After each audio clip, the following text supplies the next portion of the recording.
I never liked the cold. Growing up in the Midwest, winter was bad enough, but nothing could prepare me for Antarctica. When the opportunity to join an expedition team came up, I jumped at it. It was supposed to be a simple trip, a few weeks studying the effects of climate change on the ice shelf. But now, as I sit shivering in this godforsaken outpost, I wish I'd stayed behind my desk at the research facility back in Chicago. Our team consisted of 8 people: Dr. Emily Thatcher, our lead researcher; Harris, our communications expert; Jordan, the pilot; Patel, the engineer; Michaela, our medic; myself, Kyle, the expedition's geologist; and 2 interns, Lauren and Benny. We were all experienced in our fields, but nothing could have prepared us for what was waiting under the ice. We landed at McMurdo Station under a blinding sheet of snow, the sky so white it seemed to blur into the ground. A storm was coming, but we had time to get to Outpost Omega, an old research station on the edge of the Ross Ice Shelf, long abandoned but recently reopened. Our mission was to study the deep layers of ice below it, pulling core samples to analyze ancient temperatures and gases trapped for millions of years. The station was a 2-hour flight from McMurdo, a small rectangular building with a long antennae array extending up into the sky, barely visible through the storm. Jordan landed the plane with surprising ease, given the worsening conditions, but there was no time to waste. We transferred all the equipment into the station and settled in.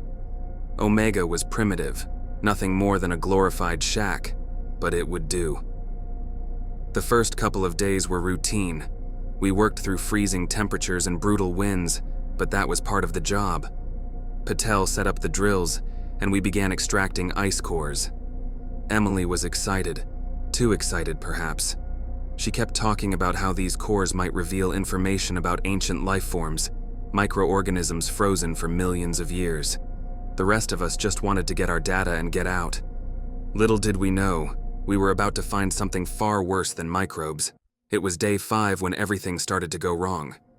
The weather had taken a turn for the worse, winds howling like banshees, shaking the walls of the outpost.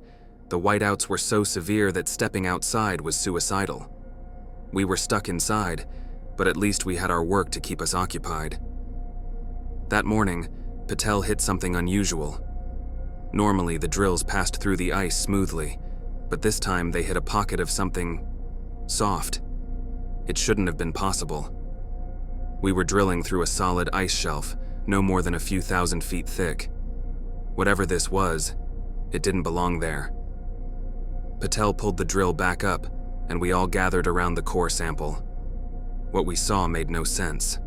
At the center of the core, encased in the ice, was something dark, a shadowy mass, maybe organic but unlike anything we'd ever seen before. Emily's eyes lit up with excitement. She insisted we thaw it out, claiming it could be some sort of prehistoric life form. Despite our reservations, Emily had the final say. We brought the core into the lab and slowly began to melt the ice.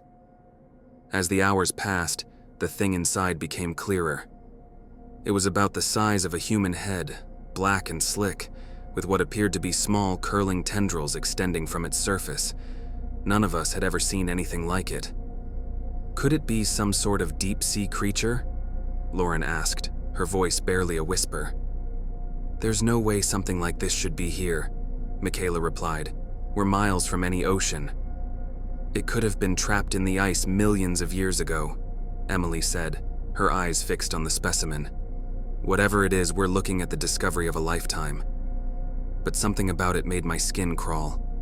There was something wrong with it. The longer I stared at it, the more uneasy I felt, like it was watching us, biding its time. That night, the generator failed. The lights flickered, then cut out completely.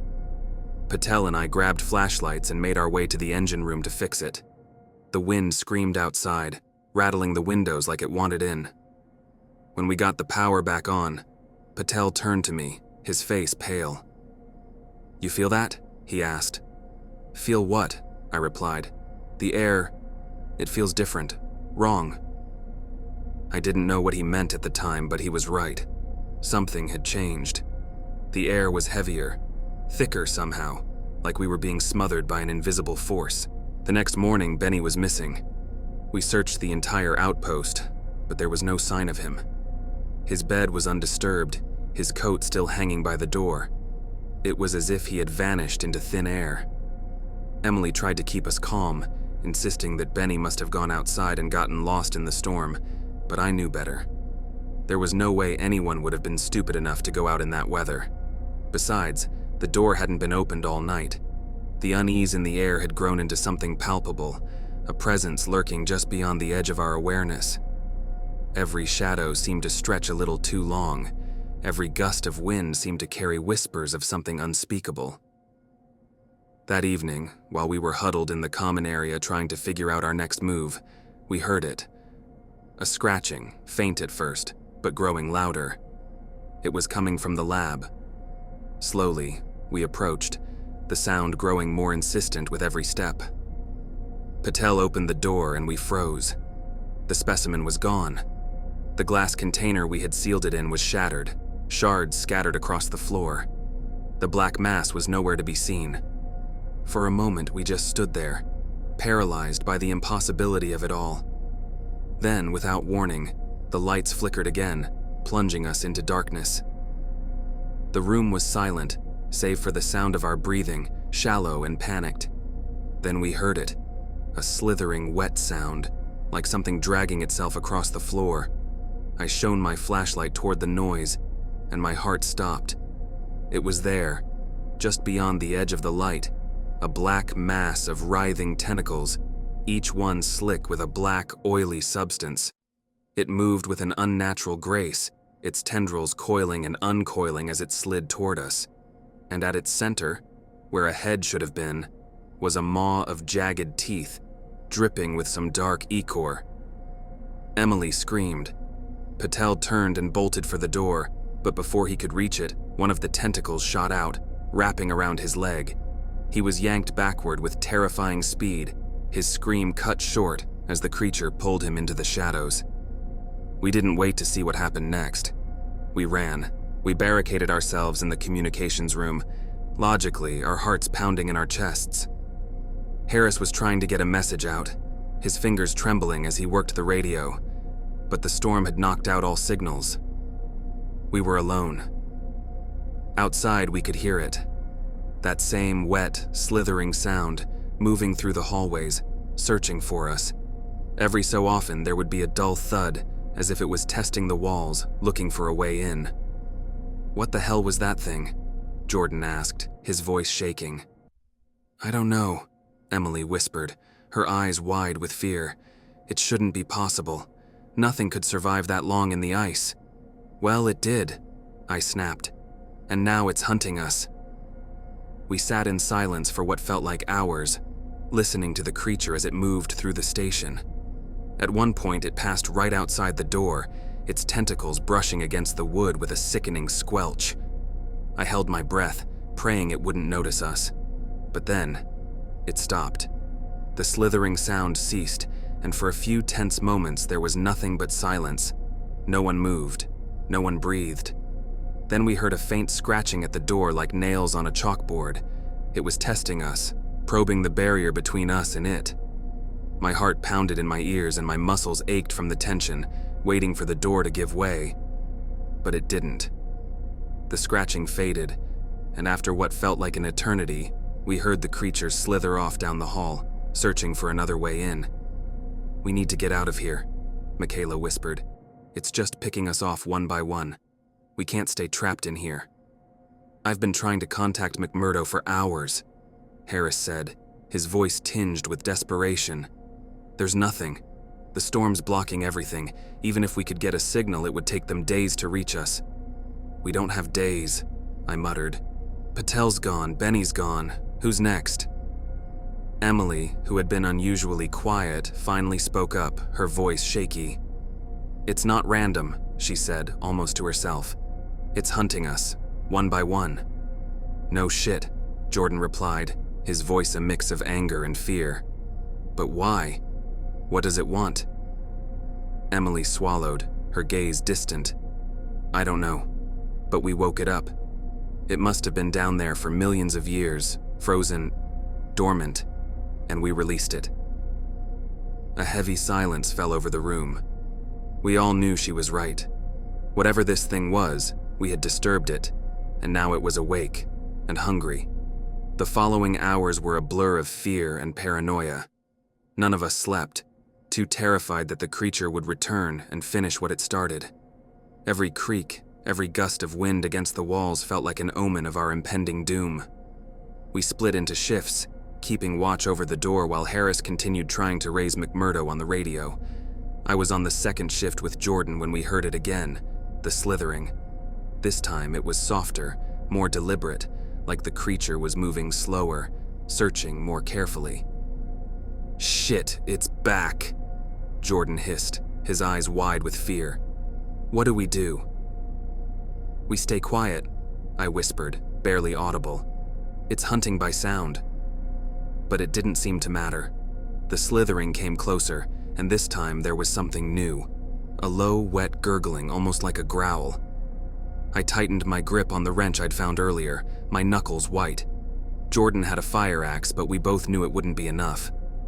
If that thing broke through the door, we wouldn't stand a chance. Suddenly, the door rattled violently. The creature was trying to force its way in, its tentacles slapping against the wood with a sickening squelch.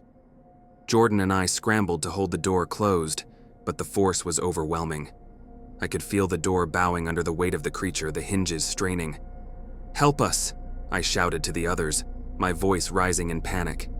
Michaela and Emily rushed over, throwing their weight against the door, but it was only a matter of time before the creature got in. Then, without warning, the slithering stopped. We held our breath, waiting, expecting the door to explode inward at any moment. But instead, there was silence. We waited for what felt like an eternity before Harris finally spoke.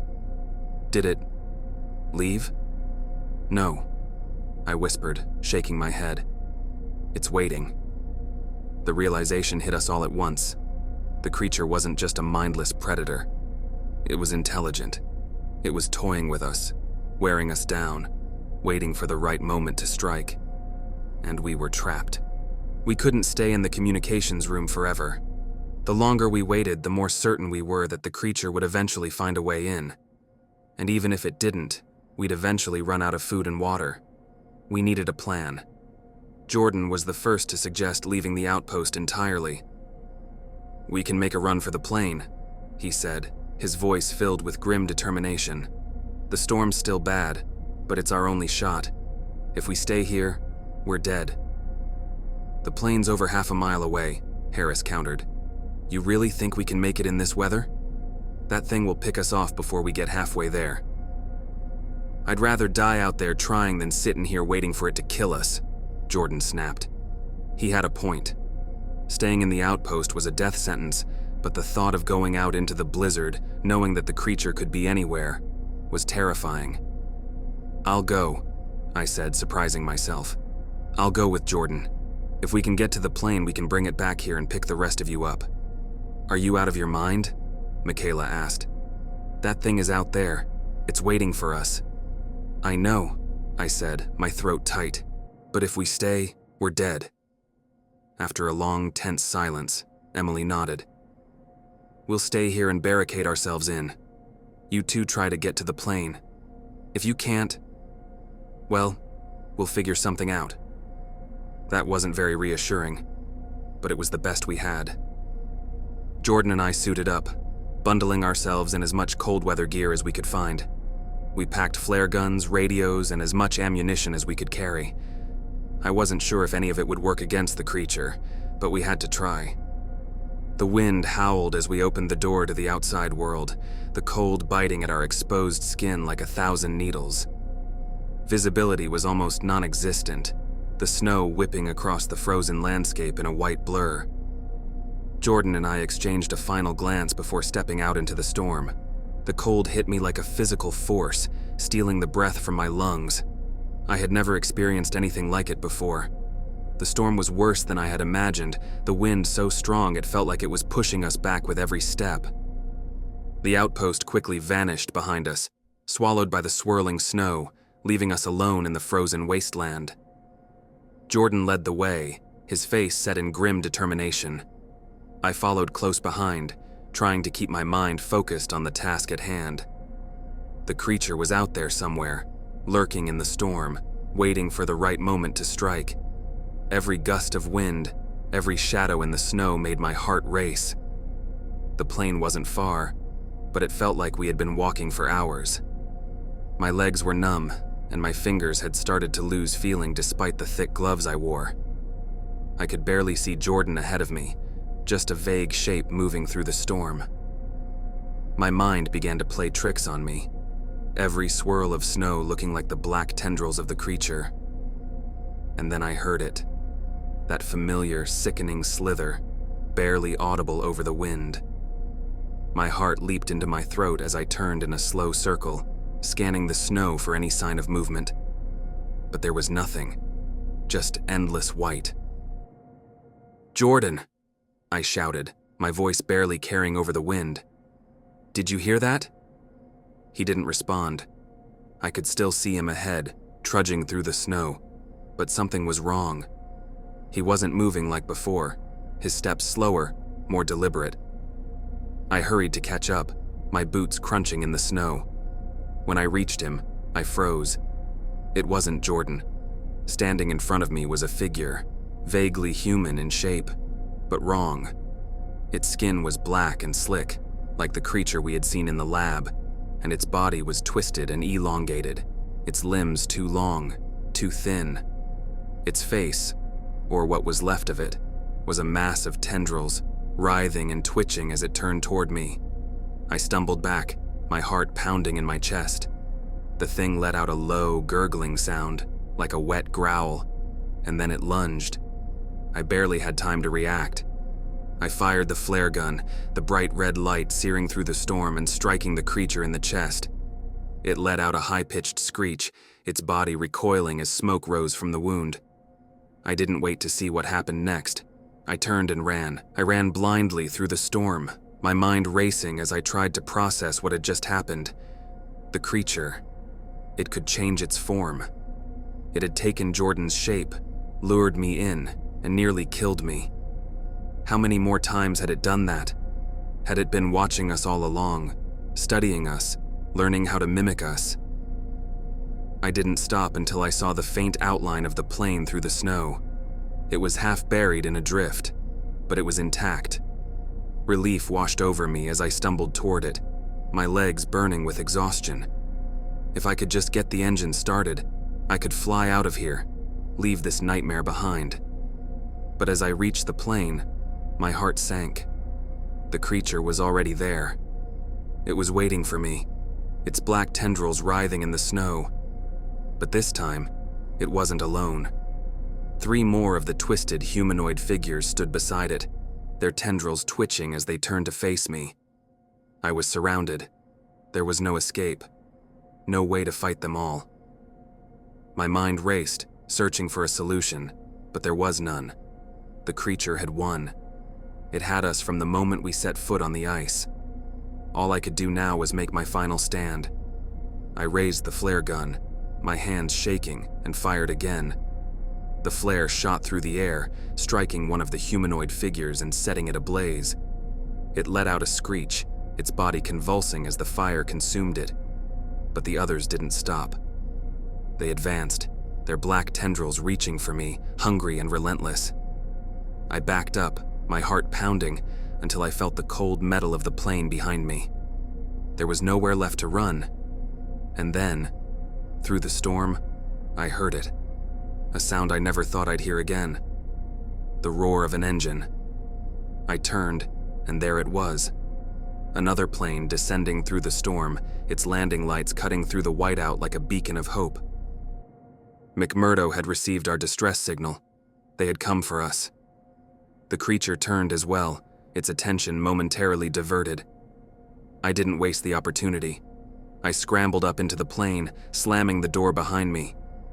I could hear the creatures outside, their tendrils slapping against the metal, trying to get in, but the plane held. I sat in the cockpit, my hands trembling as I tried to start the engine. It roared to life, and I pulled back on the controls. lifting the plane off the ice just as the creature lunged at the windows, its tendrils slamming against the glass. I didn't look back. As the plane ascended into the storm, I could see the creatures below, writhing in the snow, growing smaller and smaller until they disappeared into the endless white. We were safe, for now. McMurdo received us with open arms, shocked and horrified by our tale. The storm had made rescue impossible sooner, but they promised to send a team back to Outpost Omega to recover the bodies of our fallen team members. I knew in my heart there would be nothing left to recover. I spent days in quarantine, being debriefed by various officials, each one asking the same questions over and over again. What was the creature? Where did it come from? How had it survived? I had no answers for them. All I knew was that something ancient and terrible had been buried beneath the ice for millennia, and we had disturbed it. We had unleashed it, and I wasn't sure it could ever be contained again. Eventually, I was released from quarantine, but I wasn't the same. The nightmares came every night, the same scene replaying over and over. The slithering, the gurgling growl, the black tendrils reaching for me. I couldn't escape it, even in sleep. The others tried to move on, but none of us could forget. We had seen something that defied explanation, something that shouldn't exist. And deep down, we all knew that it was still out there, somewhere in the frozen wasteland of Antarctica, waiting for the next unfortunate souls to come and disturb its slumber. As for me, I never went back. I couldn't. The ice held too many secrets, too many horrors waiting to be unearthed. Antarctica had become a graveyard, a place of nightmares, and I had no intention of ever going back. But sometimes late at night, when the wind howls outside my window, I hear it again. That familiar slithering sound just beyond the edge of hearing, and I wonder if maybe, just maybe, it's not done with me yet. Perhaps one day, it will come for me.